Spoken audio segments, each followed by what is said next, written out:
Y conocimos también otro escándalo, la toma de testimonios, haciéndose pasar por la Defensoría, y por eso el defensor del pueblo, Borja Pérez, está haciendo una investigación. Llegaron violentando al lugar de los hechos según testigos y testigas. Y en este caso de Demil, permítanme aquí, y lástima que no haya venido la fiscal general a hacer esta denuncia, porque hay que preguntarle a la fiscal por qué en este caso han cambiado 5 veces de fiscalía. Les cuento el caso.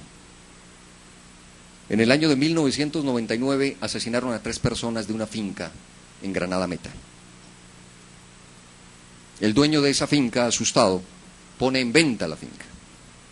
Llega a un acuerdo de pago con el comprador, que él asume el pago de la deuda que todavía tenía el dueño con la Caja Agraria en ese momento, y que le iba a entregar 60 millones de pesos en efectivo. Ni lo uno ni lo otro. Hasta el año 2008 apenas se cumplió el pago en la entidad.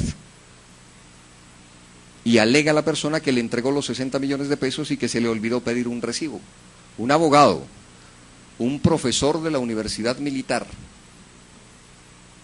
el que hace exactamente 12 días todavía era el representante legal de Demil. Hablo del señor Filadelfo Roballo. Y no solo es de estafa, por lo que se lo investiga, está llamado a juicio por más delitos, porque resulta que a los hijos del señor los secuestraron 2 veces. Del dueño de la finca, el dueño inicial de la finca. Al primer hijo lo torturaron acá en Bogotá y lo soltaron con un mensaje diciéndole al padre que no se meta más en el asunto. Y luego secuestraron al otro hijo. Y además el señor Roballo lo acusa a esa persona de ser el jefe de seguridad de Carranza. Y esta persona es un empleado de la Contraloría, que hizo un concurso entre 600 personas y pasó el concurso. Hay que preguntarle a la fiscal, ¿qué pasa con esto? Aquí están los documentos que quería entregárselos personalmente a la fiscal Vivian Morales. El mismo modus operandi de aplazamiento, el mismo modus operandi que se hizo costumbre en Demil. Y valga la pena aquí rechazar de manera contundente la información que ha dado, o mejor, a raíz de la información que ha dado el actual director de Demil, rechazar las amenazas que sufren los abogados. No toleramos, vengan de donde vengan, amenazas contra la vida, amenazas contra los derechos humanos. Eso hay que resaltarlo. Eso es con Demil. Ahora bien, necesitamos saber nosotros, y no cumplimos la hora militar, señor presidente, y vamos para un tema en el que necesito esté el ministro del Interior y Justicia. Entonces, lo que vamos a hacer de todos modos, antes de las preguntas, es mirar esta diapositiva, por favor. ¿Y qué es esa diapositiva? La situación de los funcionarios y funcionarias judiciales en el país. Nos asesinaron a la jueza en Arauca. ¿Cómo está la situación de las personas que ejercen justicia en Colombia? Tendría que decir algo más. He escuchado hoy la noticia, porque hoy nos han sorprendido con varias noticias antes del debate, me parece algunas positivas. Pero este tema, y ya permítanme ahora ponemos la diapositiva, déjenme explicar esta tesis. Escuché que el caso de Tame, intentando justicia, lo van a trasladar a Bogotá. Eso ya en nuestra lógica colombiana es bueno. Eso en nuestra lógica colombiana es positivo para ver si se hace justicia.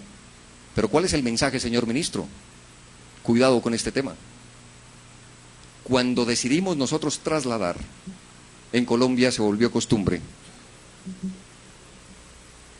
Bueno, ha llegado la diapositiva, vamos con ella.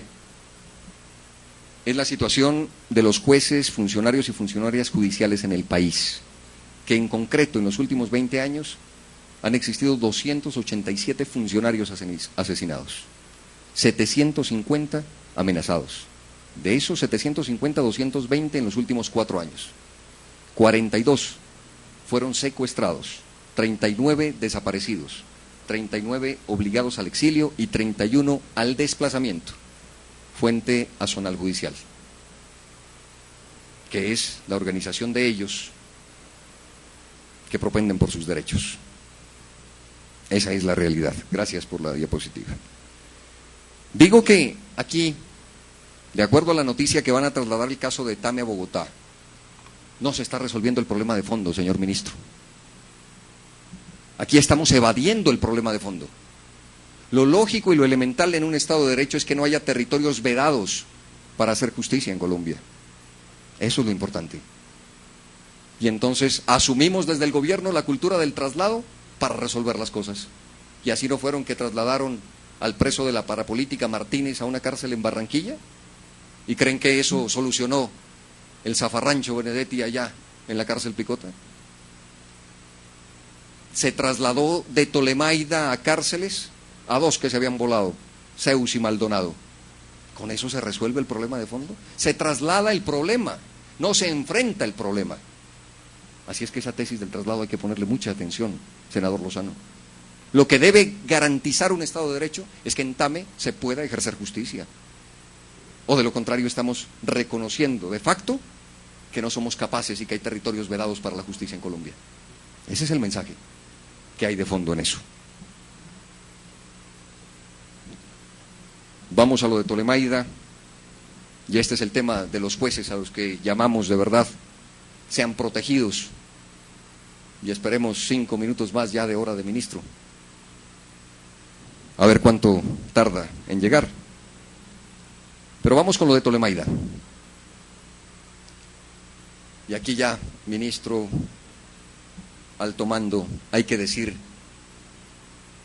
que al menos hay 6 antecedentes en los últimos 2 años, para que los medios de comunicación nos sorprendan con información muy novedosa sobre lo que ocurre en este lugar y en este sitio. Primero, como antecedente, senador Lozano, un informe de la Procuraduría en 2009, alertando de lo que ocurre en Tolemaida. Segundo, y lo conocimos el domingo los colombianos y colombianas, un informe de una comisión del Ejército entre octubre y noviembre del año pasado. Octubre y noviembre, en que ya se conocían casos en Tolemaida. Lo que sucedió a mediados de enero, que el país conoció gracias al control de los medios de comunicación. Hemos delegado en los medios de comunicación el más elemental de los ejercicios, y es el control social y el control político, y por eso hago un llamado también al Congreso de la República. Es nuestro deber constitucional. A mediados de enero, la fuga de Zeus, que era el jefe de protección de don Diego, del Cartel del Valle, y la fuga de César Maldonado, un militar involucrado y condenado por el atentado a un dirigente sindical en Colombia. En enero. Ahora bien, resulta que se dio una recomendación de la Procuraduría, y está aquí fechada con 4 de febrero de 2011. El procurador delegado para las fuerzas militares, Eduardo Campos Soto, le dirige una carta al mayor Ricardo Antonio Vargas, segundo comandante y jefe del Estado Mayor del Ejército, en el que le advierte de los sucesos de Tolemaida, que todos conocemos. Y me llama muchísimo la atención, es una nota de 5 páginas, pero quiero hacer mención a este punto, que es el cuarto de la carta. Señala como recomendaciones y le dice: el acompañamiento del IMPEC debe ser permanente. El 4 de febrero le sugiere la Procuraduría delegada para las fuerzas militares, 4 de febrero, y resulta que el 24 de febrero el IMPEC, al que recomienda la Procuraduría, le manda una carta al encargado de Tolemaida y le dice: acordemos un cronograma de visitas para el año 2011 a efecto de efectuar dicha labor de inspección a los centros carcelarios militares, refiriéndose a Tolemaida. Y todos y todas sabemos en el país lo que ocurrió.